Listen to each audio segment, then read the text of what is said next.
sir. Tom, what does good teaching look like to you? Is where the teacher stands up at the beginning of class and tells them what they're going to learn that day. Right. These are what they call learning targets.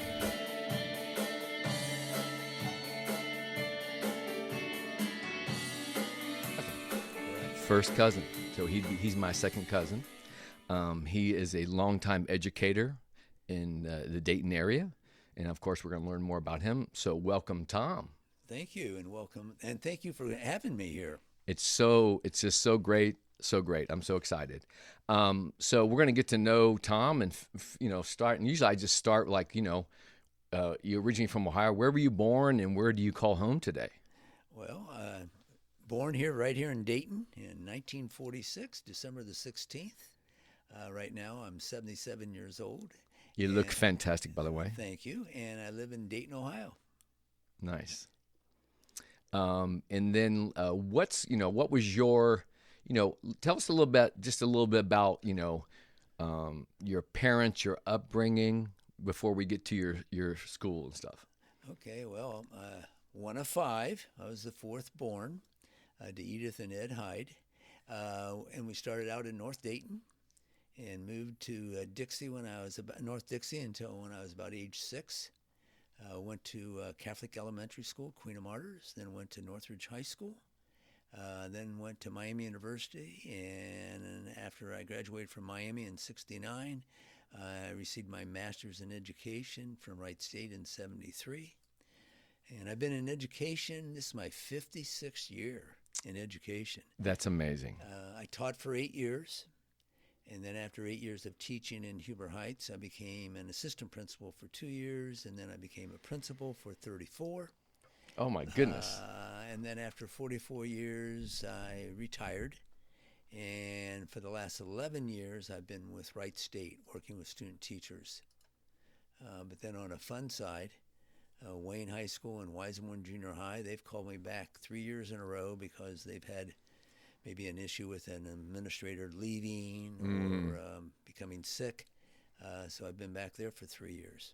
What did when we had our first discussion, what did I call you? I called you a mercenary educator.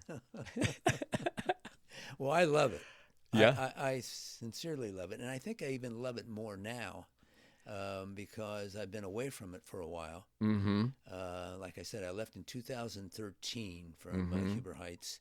And then in 22 they called me back, and 23 they called me back, and this past year, the 24, they've called me back.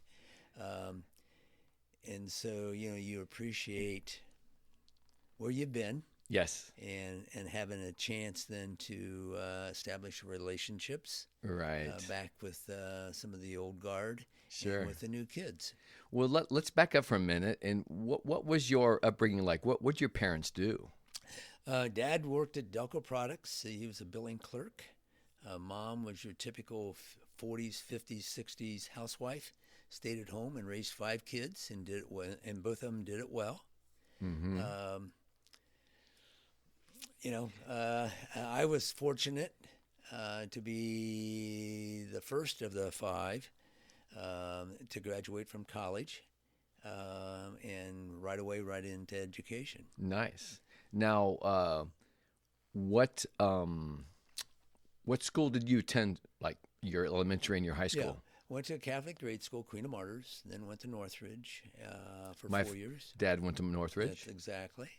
And then... was my dad older? He's older than you. Yeah. I think your dad's about 13 years older than me. Yes.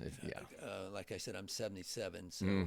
Yeah, he was going to be about 88 or 89. Yeah. Right. So what when you were young, did you have any like childhood kind of thoughts about like what you wanted to be, or how did you, when you mentioned education? I think I owe that to my father. He went to the principal, who ended up being my football coach and my boss and my mentor. But he went to Dave Herring, the principal of Northridge High School, and I think he said to Dave, I want my son to go to college. Can you help me out? And you have to remember, Mom and Dad, they went through the Depression. They were one of eight children. My mother was one of eight, and my dad was one of eight. And so they quit school in the 9th grade. So they didn't know too much about college and so forth. So with that great move on my dad's part and Mr. Dave Herring's part, they got me started to say, hey, let's start going to school. You know, where would you want to go and what would you like to do? Well, I was surrounded by coaches and teachers. And so just to throw out names, Bob Fink, Dave Herring, Mike Monahan, Mike Lindsay, Tony Sperando, Ken Carpenter. Wow, you have an excellent memory. And I can think of some other ones. But so I always wanted to be a coach and a teacher. Oh, nice. So now, did you have somebody when you were young, one particular coach or teacher that really stands out in your memory, that really like steered a direction or helped you support you? Definitely. And again, that's Dave Herring was the number one. Now the other ones were up there. Yeah, is Dave? You think Dave's still with us? No, he's not. He died of ALS, Lou Gehrig's disease. But what he did for me, obviously, he encouraged me to go to college. And then after I graduated from Miami, sometimes it's who you know, not what you know. And yeah. And Dave helped me get my first job as a teaching job. And then and I also coached. What sport? Well, all three: football, basketball, and track. But I ended up being the head varsity coach at Wayne High School for 2 years. For football? No, for basketball. Oh, for basketball. Right. Okay. And so after 2 years of varsity coaching, family was involved, obviously, and so it was time to move on to administration. And again, Dave helped me with that. So anytime I shout out to Dave. God bless. Anytime I needed a move, I would give him a call. And like I said, sometimes it's not what you know, it's who you know. And he would put me at the top of the list instead of at the bottom of the stack. Right. And I'm sure that you were not just the one, and I'm sure many. And obviously, you know, as my mom says, the cream always rises to the top. Right. So, you know, obviously you were and so that's what we did. And so, like I said, after 2 years as being an assistant, then I became the principal of Studebaker Junior High. Then it was a middle school. Then it was back to a junior high. Mm-hmm. And then so you were off to, I'm sorry, where was the college again? I went to Miami. To Miami. Mm-hmm. And you got an education? Yeah, a BS degree in 1969. And then my wife was another good person that encouraged me to get my master's in education and to be an administrator. Okay. And where did you meet your wife? That's funny. We knew each other. She had friends, I had friends, so we knew each other. But we met, or we talked for the first time at Phillips Aquatic Club, which is Kiwi and Leo, and it was a beautiful pool. Well, that was just right across the street Yep. from the Al Rancho. For people that people know, historic Dayton.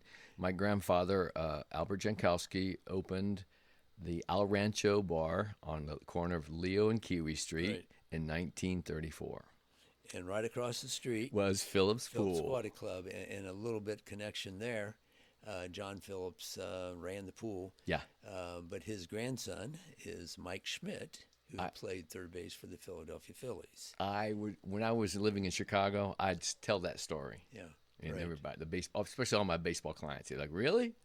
Yeah. And I said that's where my dad got his springboard diving chops over there at Phillips Pool. And way off the topic, I love telling this story. Yeah. Mike Schmidt played for Fairview High School, and I knew the baseball coach. Uh-huh. And the baseball coach told me, he says, to show you how, for a better word, not smart as a baseball coach, he said, I tried to make Mike Schmidt into a bunter. Bunt the ball instead of hitting home runs. Well, Mike Schmidt ended up hitting over 500 home runs for the Philadelphia Phillies. Wow. But anyways, I think that's neat. And then on another note, again, This has nothing to do with me. But Mike Schmidt only made honorable mention all city for baseball at high school. Is it part of who you know? Well, no. What happened was he went to OU, and there's a guy named Mike Wren was a baseball coach, and he really is the one that made Mike Schmidt into a baseball player. Really? So that's a little bit side note. Sure. No, that's love the history of Dayton, and many Dayton. This is a Dayton-based podcast, and we're going to be doing a lot of episodes around historical Dayton and stories from everyone. That's what's wonderful about Imagine Fitting In, is everyone that lives here in Dayton has got a story, and I think it's a powerful message to reminder for all of us, including that radiation vibration, to get to the young people and make them realize how powerful it is. And then I think it's up to us as we get older. I had many mentors that were powerful in my life to try to take a step. And that's one of the things I try to encourage with my listeners that have been and pass it forward. So let's go back to when was like considered your first job or experience that you had like a really fulfillment, like you're like, okay, I'm here. Well, when I first received my first paycheck, was when I was 15. And again, it was at Phillips Aquatic Club. And how did I get that job? That was from Dave Herring was my football coach. He was my boss. And he ended up being my principal at the high school. So Dave said, hey, do you want to work at Phillips Aquatic Club? And I said, yes. And so for 50 cents an hour, I was a cleanup boy at 15. And every day I hitchhiked down to Phillips. On the good part, my father came after me at the end of the day. But anyways, that was my first job. And again, here we are repeating Dave Herring again, but he was the head manager, head lifeguard, or whatever you want to call it. Well, Phillips. he got around, obviously. Yes, he did. Yes, he did. And so now, when was when you being compensated, like in that first job, teaching job, did you kind of like, was it like a feather in your cap, that experience, and how did that same person give you that in or there, or how'd you, when you like going, oh my gosh, I'm here, I'm educated, I'm getting paid for this, I'm doing what my goal set out to be? Well, that goal was $6,400 in 1969 to be a teacher. The salary. Yeah. was $6,400 to teach at Huber Heights. Mm-hmm. I'm not sure if Dave helped me get that job. I know he helped me with a couple other jobs, but I think I actually got that job on my own. Well, good for you. In the interview. Yeah. All right, you nailed it. Yes. So now, was there any experience, like, do you remember any particular experience that like made you want to become an educator, or how it was just in your blood, or how did you first identify that, you think? Again, I think since the age of 9, now they start at the age of 4 or 5 to be on athletic teams. But my first athletic team was a baseball team at the age of 9. And from then on, I was in, baseball, football, and track from all the way up from 9 to 18. And so I was surrounded by coaches, good coaches, mentors.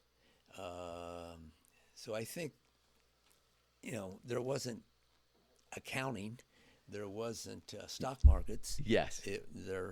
All we had was sports and coaches and teachers. Could the like camaraderie, the energy of that like experience definitely add to and like go, wow, this is something I'd like to.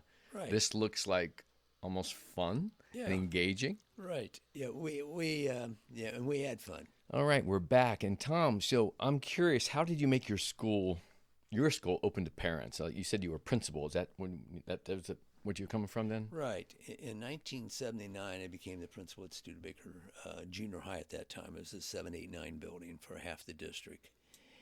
And I think what I did, which I'm proud of, is I wanted the parents to feel comfortable about coming into my building.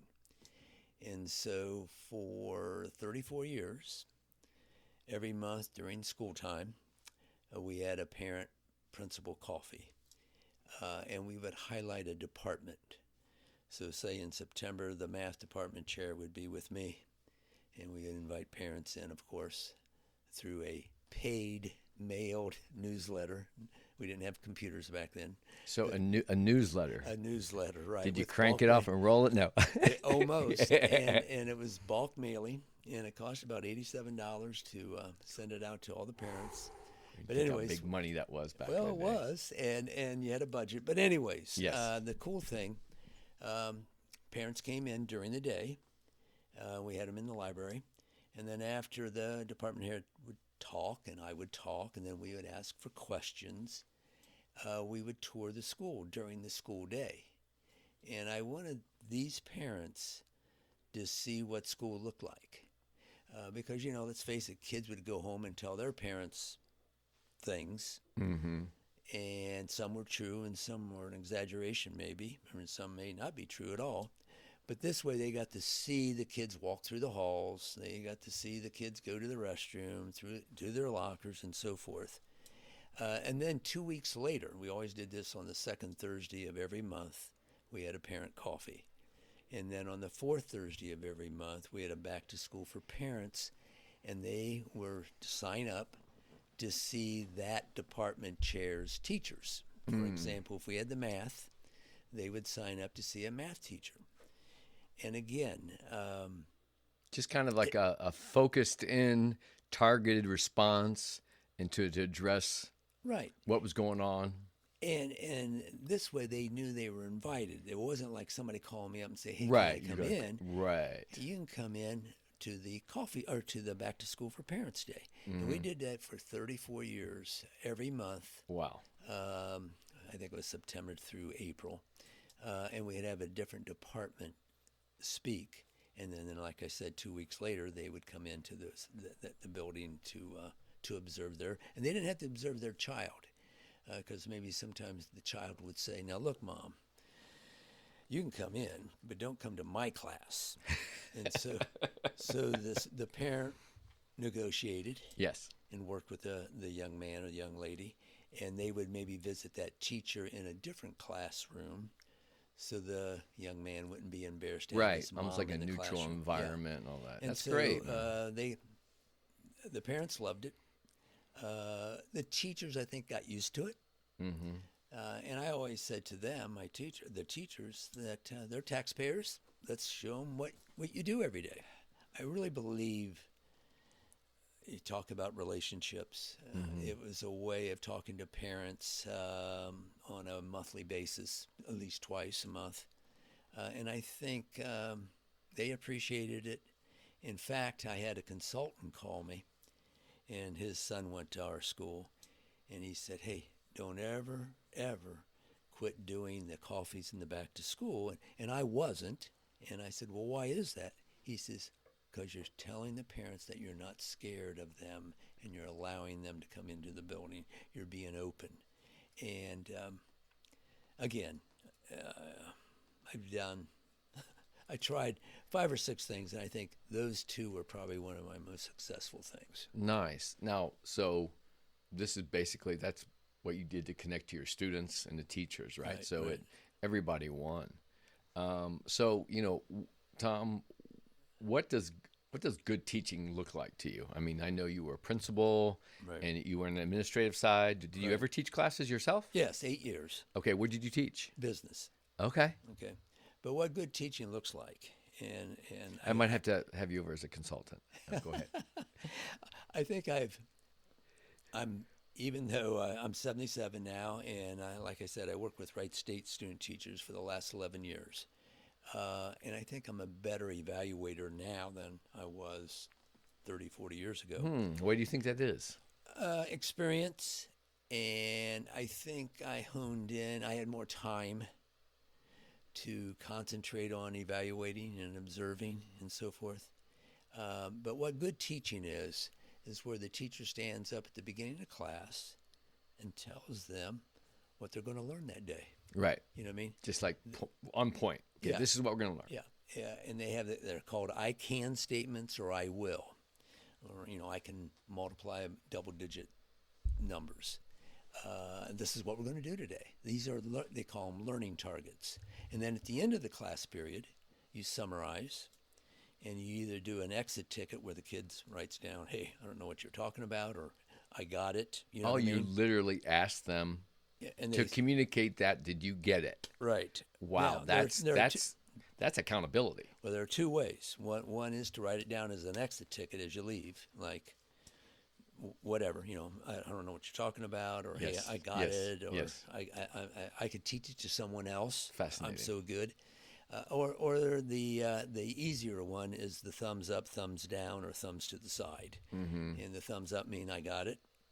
Thumbs down is I have no clue what we just did, or maybe I know it, maybe I don't know it. Now, is that technique?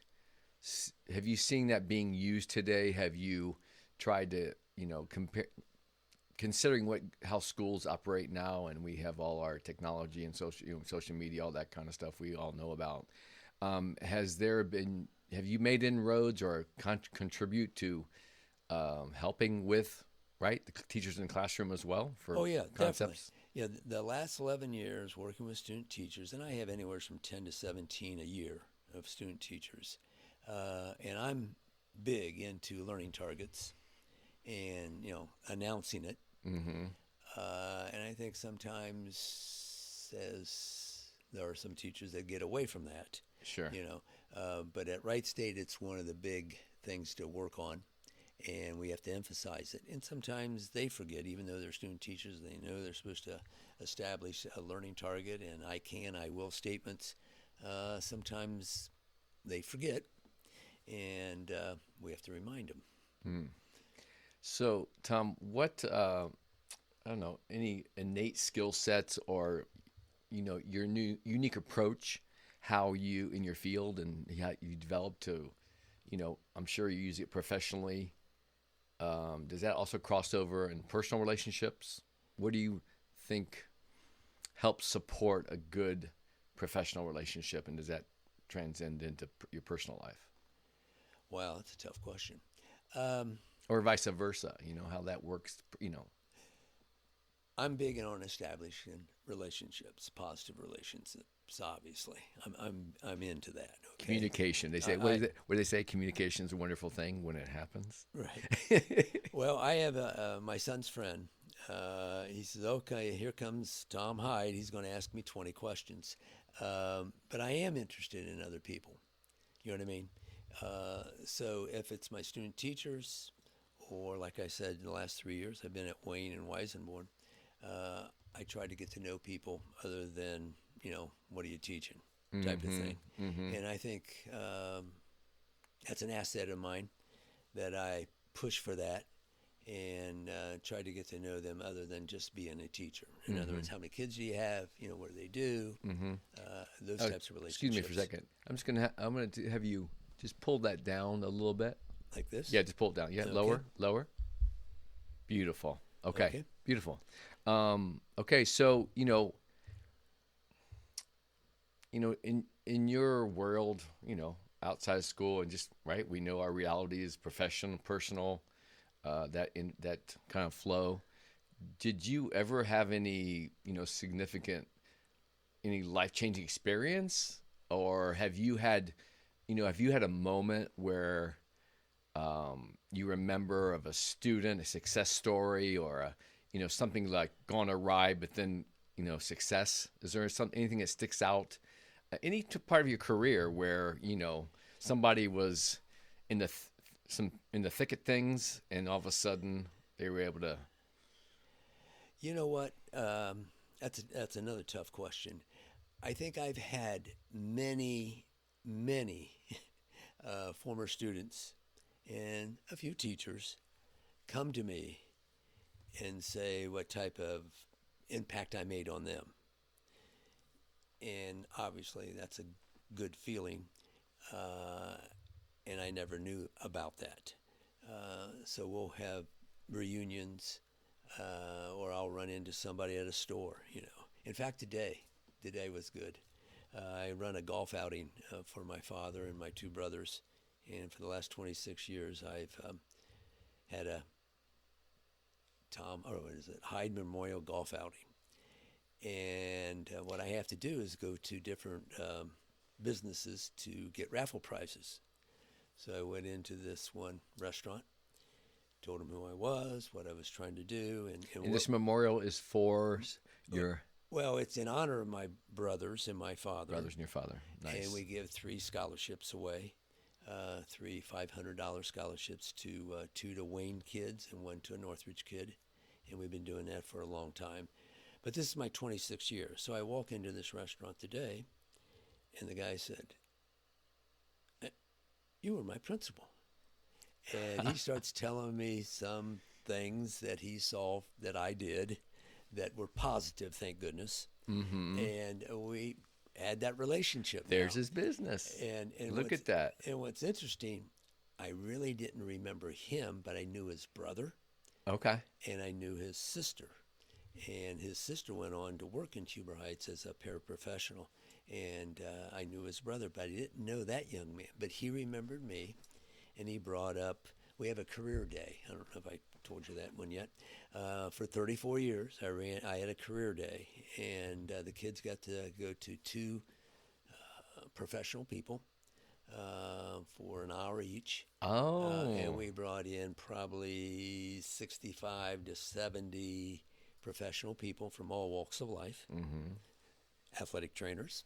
Okay. Coaches, teachers. Yes. Businessmen, stock people.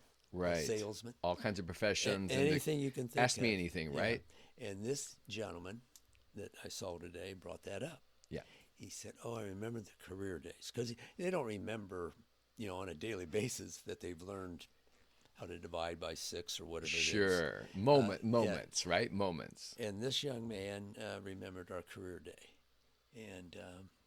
And I feel good about that, too, because we did it every year that I was there.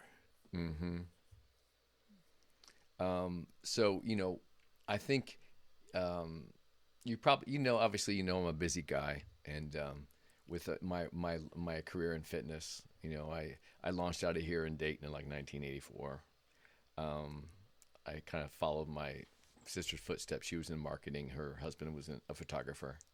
And I was a graphic designer in the advertising. So print capital of the world at the time in Chicago when print was a thing. So we were all up there.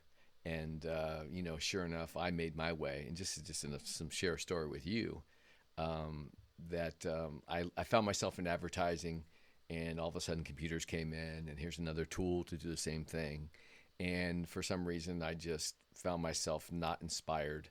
And I just found that at 28, I decided I didn't want to use my creative energies to sell things I didn't really participate with.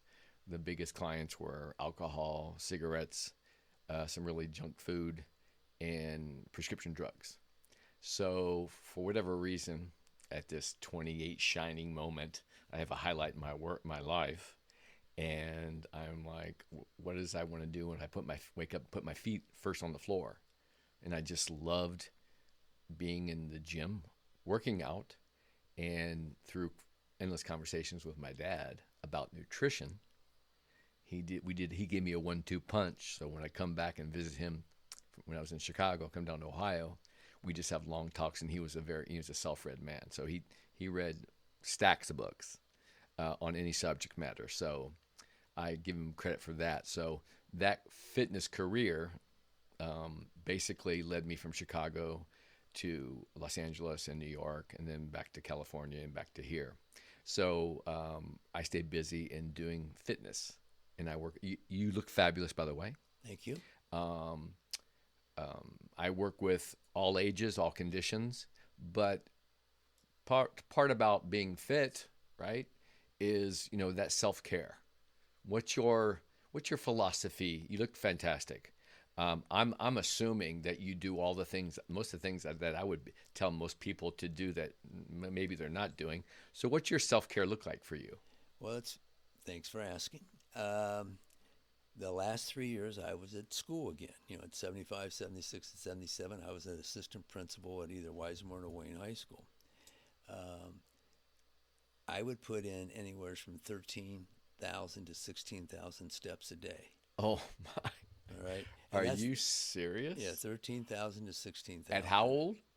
75, 76, 77. So that was easy because, sometimes when you wake up, you don't want to do something maybe. Well, here I'm out and about. And many of the staff would say, you're always on the run. And I took that as a compliment. There you go. So that was that. Getting things done. Yeah, that was cool that I was able to. So it was easy. Play golf once a week at community golf course. 9-hole senior league. Shout out to community golf course. That's right. And I get my steps in there. And then Barb and I will walk in the evening. And it's not a set time or a set day, which it should be. But we do our walk. And then we go to the pool. And not a lot, but every time I'm there, I do 50 yards of breaststroke. There you go. Oh my goodness, that's great. I literally, I'm 61 now. Yeah. And I literally spend, after lifting for 28 years straight, I've incorporated a lot of pool work. And I literally work out, lift weights about once a week. And I'm in the pool at least 3 or 4 times a week. And I'm literally training like a injured athlete or recovering rehabbed athlete, and keeping my joints minimal damage or minimal wear and tear, and keeping that cardiovascular capacity and that endurance up. You mean the swimming part of it? Sure. Yes. You're not putting anything. You're not hitting the ground on something, right? Well, I spend literally 60% of my time on my feet, jumping and moving and doing arm movements, and the other 40% I actually do swim strokes. Good for you. The shoulders. I tell you, the shoulders. I tell you, the shoulders. They're tough after a lot of work. So now, have you found, like, with your wife, have you traveled much? Do you find that those breaks are, kind of not a luxury necessity in trying to freshen you up and walk away a little bit from your work, or how? Well, good or bad, we take 1 week a year to go to Florida, to the Panhandle of Florida. So that's our vacation. We haven't vacationed more with the last 3 or 4 years. Prior to that, we did go to all those places that you want to go to, if it's Hawaii or slipping my mind where we went on a cruise, or we go to, she loves Charleston, South Carolina. Now, okay, let's shout out what is it, Charleston, South Carolina? Charleston, South Carolina. What does she love about Charleston, South Carolina? Well, she likes the shopping, but she would sleep on the bricks there at Charleston, South Carolina. I mean, it's historical. What do you mean sleep on the bricks? I'm just teasing. Oh, you teasing? She just loves it so much that she'd sleep on the bricks. Yeah. That's a joke. That's my joke. That's great. That's great. Okay. And the same thing. We went to Nantucket once, and the brick, the brick roadways, and I would tell people. I have to ask you a question. There. I have to ask you a question about Nantucket. I went there at a time, and we took I don't know how you got there, but we took a puddle jumper to get to the island. Okay. From some airport. I can't remember which airport it was. Right into Nantucket? Yes. Oh, we had to take the ferry over. I have never had a more adventurous flight and scary in my life. Where did you take off from? I can't remember, to tell you the truth. But it was a short jaunt, though, probably, yes, it was very short, but, open those winds and those air, and I was just like, only thing I could think of was, I can't remember if this was before or after John Jr., right? Flew that night in the bad time up there, that weather conditions or whatever. Yeah. But man, okay, so you find these breaks once a year. Once a year for a week. I'm going to break the news to you. In Europe, they do 4 weeks every year. Oh, well. Right? We have to catch up. Right? So what, back to communication, like, what do you find that ensures good communication skills, and how does that apply to business and hiring the right person, or like when you said you were trying to match up? Because I went to Patterson Co-op, and it was a vocational high school, Right. and it's along that line. So along the same lines. So was there any, were you able to spotlight kids with passion and help steer them toward those particular professions and those companies that were coming in? And I wish I could have done that, but no. I think mine was more basic, of getting to know the kids, asking questions. One of the neat things that I've learned since I left the business in 2013, and then watching a different principal at the schools that I've been at, 2022, 23, and 24, they build relationships in the morning, and they build relationships in the evening as they welcome them to school and as they say goodbye to them. And I never did that. So I picked up from that. And one of the ways I built relationships, I think, definitely at Weisenborn Junior High School a year ago, I made sure I went to every table on every Friday at every lunch group. And then we had 3 lunches and probably about 50 tables. Okay. And major rounds. I hit every table on Friday and just wished them a good weekend. And what was cool about I have to mention this. It's like, it sounds awesome. It could be a great movie, because you were like the bride's father at a wedding, hitting all the tables. Well, that's probably what I did. But anyways, what was interesting about it, and I would just say, hey, I want you to have a good weekend, And 3/4 of the kids at the table would say, you too, Mr. Heid. And 1/4 of them, maybe because they didn't feel good about themselves, or they thought it was corny, or who are you? You could see that I'm not part of that. You know what I mean? Right. They were probably more distracted, probably. Or, they thought it was silly or whatever it was. Right. But 3/4 of them, and I'm saying 3/4, it could have been 90%, it could have been 60%. But anyways, at the tables, and I felt good about that I wished them a good weekend, a nice weekend. And they, like they would say, you too, Mr. Heid, But again, it wasn't all of them. All right. But again, I think that was a neat way of establishing relationships. And what was fun this year is I went to Wayne High School this year. And so those 8th graders were now 9th graders. And we had that connection already, maybe by their last names, maybe by their first names. So mine's on a minor league. I wish I could say, yes, I spurred this young man on to become an attorney or an educator and so forth. But I really don't think I did.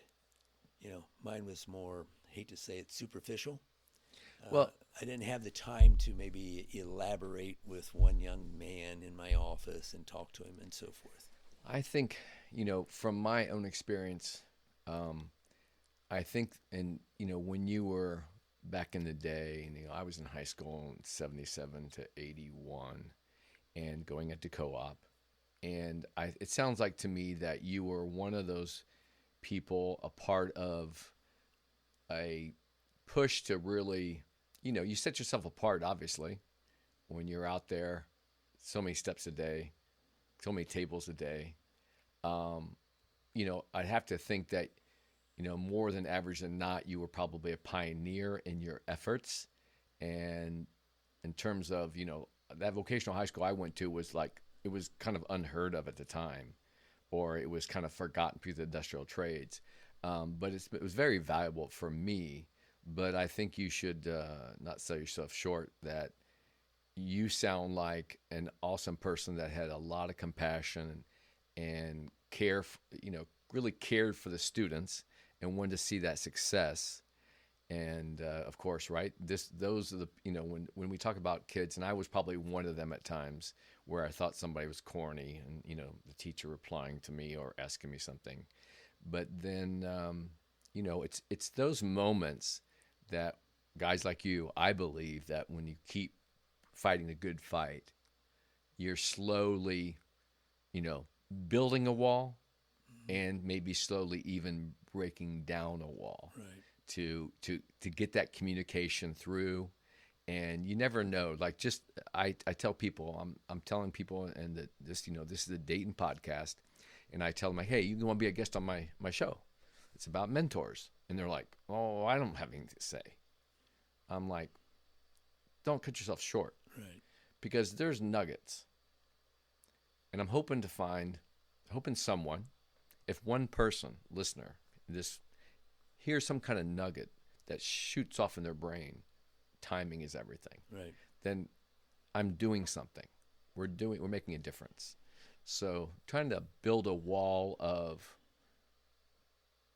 I should probably not use that as an analogy, but try to build up some excitement and realize that, we're in a super city, home of aviation, home of innovation and creative juices. So do you have any creative things that you do? Do you work on like a creative golf game, or do you have any other, do you have any other interests that are creative? Because as you know, I'm this person that was in advertising. I'm an artist. I practice a lot of mediums. I paint, I draw, I sing, I write, I play drums. I'm just engaged with the creative side of me, those mediums. Have you ever, partaked in, or what do you do creatively? Anything? If there's running a golf outing, believe me, and we always sell out. We have always 100 golfers, and after that we stop it at 100 because it takes too long to play if you have too many people out Tom, tell the listeners where that's held, and generally what specific date or what month a year, and briefly how they could learn about it. Okay. Well, we've been in several golf courses. We started in 1999. We started out at Pantera, which is now a cornfield, and we were there for 5 or 6 years, which is in Brookville. Then we went to Community Golf Course, and we have a 2-person scramble. And what we do is charge the men and the women $10 more than it costs me, and we take that money. And then we have, right now, just today and yesterday and the day before, I'm out canvassing the restaurants, trying to get coupons, gift certificates, and whatever for the raffle prizes. And so for 25 years, we raised enough money to give 3 scholarships.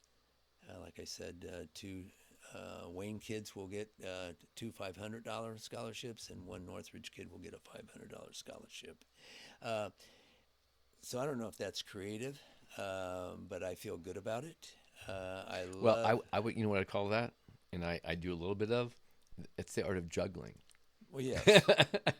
Of all the details.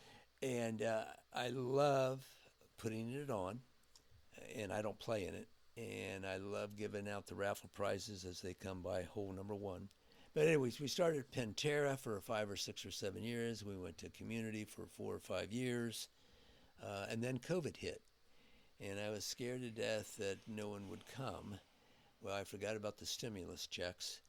And it's outside. And I had I had to turn down 36 people, but we had at Community. Yeah. And then they shut us down because Governor DeWine said, hey, we don't want to have any shotgun starts. That's where everybody starts on a different hole, because I don't want everybody to end up in the restaurant at the same time. And I understood that.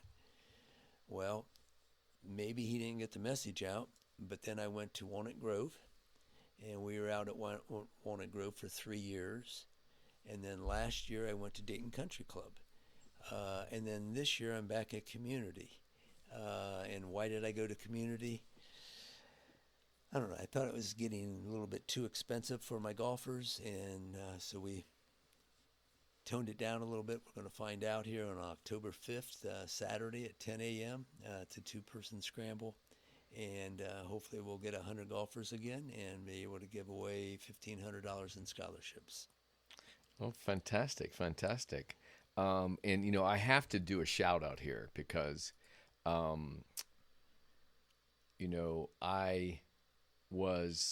my girlfriend, Priscilla Bird,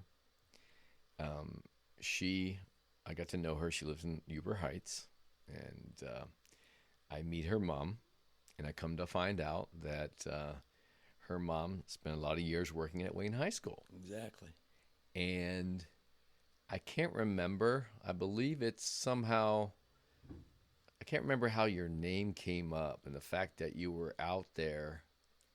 And I'm like, oh, are you kidding? And that's my second cousin. Right. And Pamela Bird. Right. Miss Bird out there. I call her Miss Wayne. She has the best radio voice ever. Right. And of course, she's on radio. Yeah, I guess I can tell you right now, listeners, she's on WDAO, I believe, on Saturday mornings from 6 to 12 or something like that. And what's so cool about her, she's like me, can't get away from it. She's a sub. Mm-hmm. And when she's the sub for the receptionist, and where she has to get on the PA, the public address system, to talk, yeah, you can't help but stop whatever you're doing dead in your tracks. Listen to her, because her voice is outstanding. And so I call her Miss Wayne, and she calls me Mr. Wayne. Because I'm going to. She's just such a wonderful person and lady, and she'll be a guest on the podcast. Oh, I hope so. So I'm going to do a mutual shout out for Tom Heid when I'm talking to her, and so she'll get a chance to give her her take. Yeah, she'll give me a little push, right? Yeah, okay. I found it very, very charming and all that. So I'm gonna take a left turn, and I'm gonna get a little bit selfish, and as my dad's cousin, and he was about 13. He, my late father, Albert Ivan Jankowski. He was about 13 years your senior. Do you have any, adventurous moment, story that stands out about my dad? You have to understand, 13 years is a big difference at 6, and then he's 19. Right. What I do remember, your dad and your mom, Irene, I went to the wedding at Immaculate Conception Church. Mm-hmm. Then he was always, he was a talker. Sort of like you and me. Oh, so that's it. Anyway, that's where you got it from. Anyways, I remember him coming to our house, and I think it was with Gary, his son. The oldest, yeah. My older brother's Gary. Oldest brother, yeah, Gary. And he just came to our house, and he was just Mr. Personality. Wait, was this like when you first met him, or? Oh, no. No, he'd always come in with that kind of energy. Oh yes, definitely, yeah. But I would call him Mr. Personality. Okay. And he had that way of talk, not boisterous or yelling or whatever, but he commanded the room. So he was. Now, did he command the room? I'm assuming. I'm going to assume and see what you think about this, because I wasn't there in that room. With a sense of a very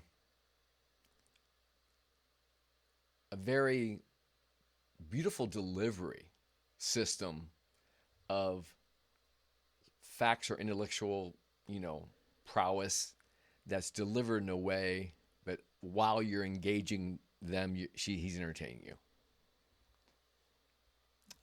I would say when Ivan came into the room, you felt like he was talking to you.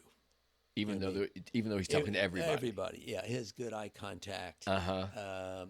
And he asked questions. Maybe that's where I got some of my things. There you go. To get to know you, type of thing. A very personal man. Yeah, that's wonderful. And he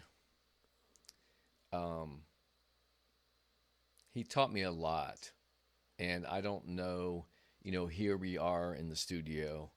I have so many wires and gadgets in here that I can't even believe it.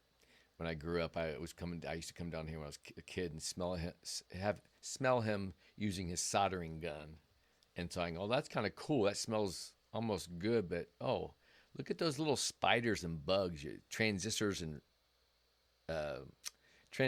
and what are those other things called? I can't remember the name of them." But he's putting this little chips or these little things on these panel boards that, kids back in the day, the computers were the size of a room. But anyway, now what he was dealing with is now the size of a human hair, probably, Right. in terms of the power of technology. I just want to interrupt you. I do have another experience with your dad, Ivan. Tape recorder. Now, this is 1954, okay, maybe 55. I'm 6 or 7 years old. And he was into taping conversations. And you remember they had the big old reels, the 2 big reels of whatever. So I guess he was ahead of his time a little bit. Yep. With technology, because I never saw a tape recorder like that Right, before. big old reel to reel. Was it an upright reel, or was it on the? I remember he had one that was flat. On the flat. Yeah. And I do remember that. And we all had fun. And of course, Ivan was the leader. Yeah. He knew how to turn it on, turn it off. It would have this big switch, like put-toon, right? Wasn't it? And then to hear your voice. Yes. Was the first time at 6 years old I'm hearing my voice thinking, that's not me, but it is. Right. Yeah. So, Cool stuff. He was an IT guy at 19 or 20. Right. In 1954. That's, and, I remember he would, just over in the corner here, he had me on a drafting board with a big old stool. And I think he was good at noticing, where our interests lied and what we had talents. So he did all kinds of fun stuff with us. Everything from making those candles right there to drawing and all that. So here's the shout out to my dad's time there, that drawing of the foot. And it's anatomical, obviously. But I remember him putting me up on that drafting board, and I remember looking out the window, and he would encourage me to write stories and think about creating. He goes, "This is the best advice he ever gave me." Right? I didn't really follow it, but now I know why he actually loved The Simpsons. He goes, "Greg, you should just you want to write a comic strip. You can have a lot of fun. You'll be your own boss, and you can make a lot of money."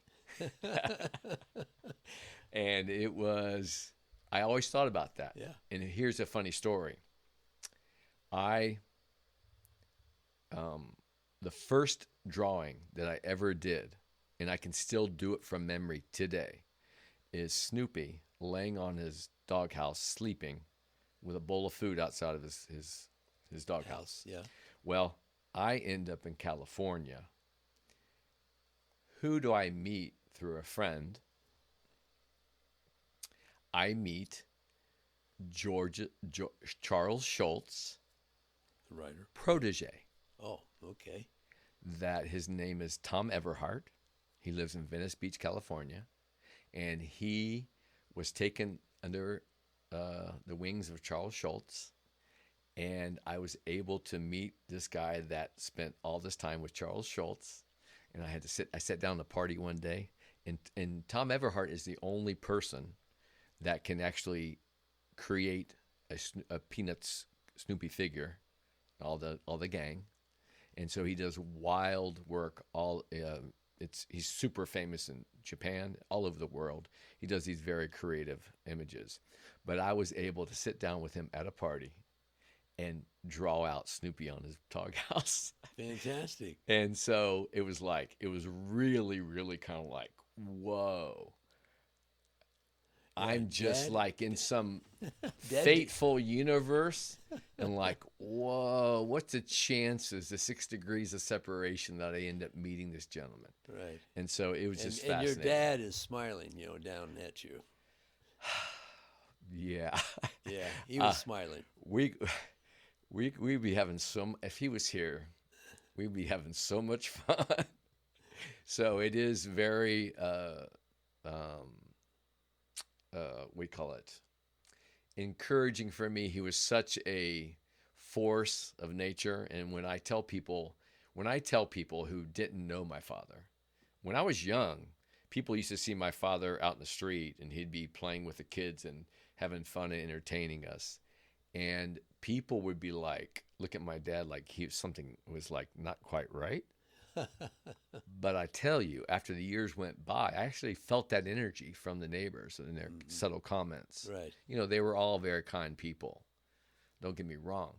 But as the years went by, I realized he was the sharpest one and the most on top of his game and human performance, his mind, his body. And, you know, he was teaching us as kids the power of positive thinking when we were like 7.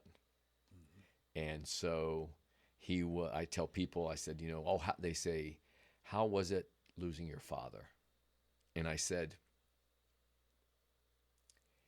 he was such a beautiful human being, impacted all the people he came across, that it was like I could probably only imagine it's as painful as someone not ever even knowing their father. He was such the polarity positive opposite, which I cherish to this day. And obviously my creative juices and my character, and a lot of people say the same thing you said, is I'm a lot like my dad. So, yeah. So Tom, is there anything else you'd like to share? So I know it's coming up in October, and we should be, it's right around the corner. So listeners could definitely, how would the listeners, you know, before that actually goes down, that golf tournament, if they were, how would they, if they're interested, how would they get a hold of you? Well, email. Yep. tom.heid@att.net. Simple as that. It would be the easiest. Okay. You would email me and saying, hey, give me an outing form, that type of thing. But again, we take 100 and we draw at 100. In the last 3 years, we've had 100. So we're looking forward to it again. Great. And the event, the golf event again is called? The Heid Memorial Golf Outing. Nice. I'm sorry, the 26th annual Heid Memorial Golf Outing. Very impressive, and that is. And then under that line, it says in honor of Ed Sr., Ed Jr., and Richard Heid. Excellent. And for some reason, I don't have my mom's name on there, but it's in honor of them. They played golf, so. Sure. And again, that money scholarship fundraiser for Wayne High School. Wayne High School. $1,000 goes to Wayne, $500 goes to Northridge, and 3 students will share that $1,500. Wonderful, Tom. So I want to thank you for doing this. And thank you for allowing me to come on. It's truly an honor, privilege, and we're going to have to make excuse to tell off the side here to talk to more stories about my dad. For sure. All right. Well, Tom, thank you so much. Thank you. And all right. So we're wrapping it up. Till next time, kids. Bye.